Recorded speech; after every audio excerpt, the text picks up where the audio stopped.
Donc bonjour Thomas, bonjour Martial. Alors tout Bonjour d'abord, Alexandre.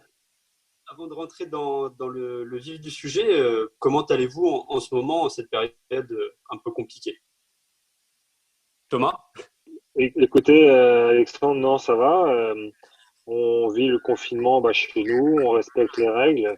Et puis, bon, on a eu une idée avec Martial de lancer une opération pour un autre niveau, venir en aide au personnel hospitalier et aux plus démunis. Donc justement, cette initiative, donc Un cœur, un maillot, elle est partie d'où? Comment vous est venue cette idée de vous lancer dans ce projet? En fait, à l'origine, je contacte Thomas. Je lui propose, je lui présente ce qui se fait à Nantes, parce qu'à Nantes, donc, le gardien de but de hand de Nantes a monté une opération qui marche très bien sur Nantes. Et je dis à Thomas, je dis, écoute, c'est quand même dommage, nous, dans la région centre, il n'y a rien qui se fait à ma connaissance. Et je savais qu'en présentant, Thomas elle allait très vite réagir et positivement, parce que simplement, ce qu'il faut savoir, c'est qu'on se connaît depuis plus de 20 ans avec Thomas, qu'on est très amis, donc c'était sûr que ça allait bien fonctionner. Et toi Thomas, du coup, qu'est-ce qui t'a poussé à te lancer dans ce projet-là? Me sentir utile dans un premier temps, et puis c'était surtout un truc de pote, on va dire, voilà, tout bêtement. Et puis on s'attendait pas à prendre une telle ampleur. On pensait pouvoir récolter une vingtaine de maillots et faire plaisir à notre échelle.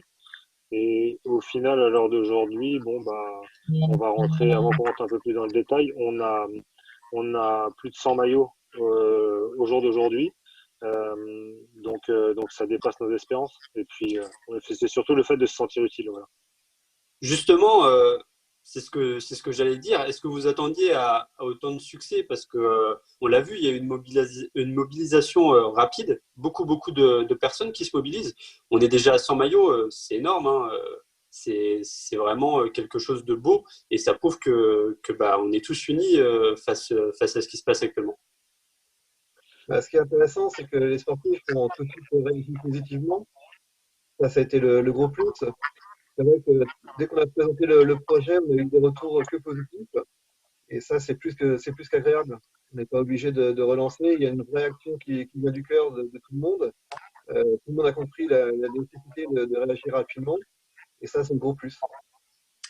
Là où je rejoins Martial, c'est que l'action spontanée, c'est-à-dire que c'est une action qui vient du cœur. C'est quelque chose qui n'est pas forcément, enfin, qui est réfléchi, mais qui est instinctif. Et c'est surtout ça. Et comme vous l'avez dit, Alexandre, c'est de rassembler au plus large sens du terme, tout sport confondu, et surtout avoir une histoire par rapport à cette opération Un cœur, un maillot, qui est notre territoire, voilà, le local. Et à cette échelle-là, voilà, ça prouve qu'au moins on peut se sentir concernés tous et toutes, parce qu'on a aussi des femmes. Et c'est surtout une opération qui, à l'heure d'aujourd'hui, et là on peut le dire, en France n'a pas n'a pas d'égal parce que personne n'a réussi à réunir plus de 100 lots. Et justement, comment sont établis les contacts? Je suppose que dans un premier temps, ça a été principalement par des connaissances. On a vu beaucoup de joueurs de l'USO participer. Et puis après, comment ça, c'est justement ça qui est intéressant. Comment c'est déroulé la chose? Est-ce qu'il y a des sportifs qui sont venus naturellement? Est-ce qu'il y a eu toujours du bouche à oreille? Comment ça a fonctionné? Parce que on le voit, ça touche vraiment tous les horizons et de toute la France. Alors bien entendu, il y a tous un rapport avec la région centre, mais ça touche, et je dis la France, mais pas seulement la France, même d'autres pays. Mais en fait, Complètement. le dire, alors, vas-y Thomas, sinon. Je vais commencer. En fait, effectivement, dans un premier temps, c'était le réseau de Martial de son côté, le mien de l'autre. Et puis, dans nos réseaux, forcément, l'histoire, elle touche. C'est-à-dire que c'est une région, un cœur, un maillot. Et tiens, je connais un tel, est-ce que tu veux que je l'appelle et ainsi de suite. Et ça fait comme une boule de neige. Au début, elle est petite, et puis plus ça va, plus elle grossit. Et plus on peut faire un beau bonhomme de neige. Et c'est ce qui se passe. C'est-à-dire qu'après, on en a aussi contacté via les réseaux sociaux. Mais on ne force personne une nouvelle fois. Voilà, la personne qui est indécise, On va la relancer certainement une fois, mais après, on n'insistera pas. Au niveau de... Oui, On a un réseau qui est complètement complémentaire entre les joueurs justement de l'USO et les joueurs qu'on connaissait via les réseaux de recrutement annexes en fait. C'est bien, et moi ce que j'ai beaucoup apprécié aussi, c'est que les jeunes joueurs ont vraiment qui jouaient le jeu tout de suite. au C'est-à-dire que niveau de maintenant, la... Oui. c'est beaucoup plus rapide. Au niveau de la vente, justement, la vente aux enchères, quand est-ce qu'elle va commencer? Parce que je suppose que là, avec plus de 100 maillots collectés, on commence à avoir de quoi faire. Quand est-ce qu'elle va commencer et comment ça va se dérouler cette vente? Que KVG Dream, toute ma force, un cœur, un maillot. Rendez-vous le 24 avril pour soutenir la vente caritative. On est ensemble comme jamais, ça bouge pas. Ou bien. Ok, donc bah voilà, aujourd'hui vous avez vu l'annonce de VG Dream, donc ce sera à partir du vendredi 24 avril à 10h, pour la simple et bonne raison que on aurait souhaité pouvoir la commencer avant, mais il faut qu'on puisse avoir quelque chose de bien qualitatif, et puis il y a un très gros travail de mise en page avec des photos et les objets à détailler pour donner au commissaire-priseur pour que ce soit le plus concis et le plus clair pour la vente. Et cette vente, elle va se faire en plusieurs axes. Est-ce que tout sera disponible d'un seul coup et on pourra enchérir sur l'ensemble des lots? Ou est-ce qu'il va vraiment y avoir une vente qui va monter crescendo avec d'abord quelques lots, ensuite d'autres comment elle va se dérouler cette vente? Alors, Marcel, tu veux réagir? Non, vas-y. Alors, sur la vente, en fait, tous les lots vont être disponibles d'un coup, c'est-à-dire qu'il y aura plusieurs pages. On s'est basé sur une vente qui a eu lieu sur les internationaux français de tous sports confondus, qui a réuni 89 lots. Et ce sera à l'identique, sauf que on aura plus de 100 lots. Donc, et après, chacun pourra venir enchérir sur le maillot de son choix ou l'objet, parce qu'il y a aussi des chaussures, par exemple. Donc voilà. Après, on va voir. Nous, on pourra suivre en temps réel. Les gens, eux, ils auront jusqu'au dimanche 3 mai 19h pour enchérir et clore les enchères. Alors, on va peut-être pouvoir faire saliver déjà quelques-uns en parlant des lots. Je crois il y a plusieurs sports confondus, on en a parlé. Il y a le football, bien entendu, qui est très représenté. Il y a le handball, on a une internationale française qui évolue à Fleury. On a également le basket avec un maillot de NBA, si je ne me trompe pas. Est-ce qu'il y a d'autres annonces, d'autres moments forts qui seront mis en vente? Là, on a aussi le maillot de l'équipe de France dédicacé, donc pas avec tous les joueurs, mais une grande partie, qui nous a été offert par Guy Stéphane.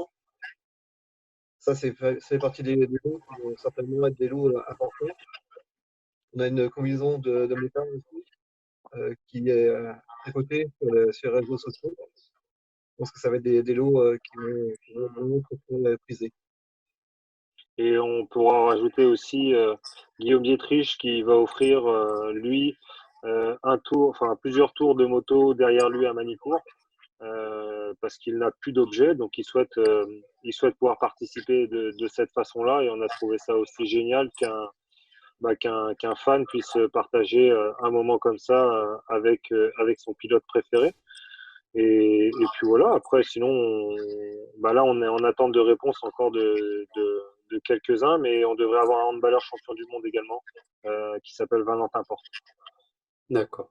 Au niveau des fonds, justement, comment ils vont être reversés après, dans quel secteur vont-ils être investis? Alors, on a vu des infos circuler, mais on aimerait bien avoir quelque chose de concret par rapport à ça.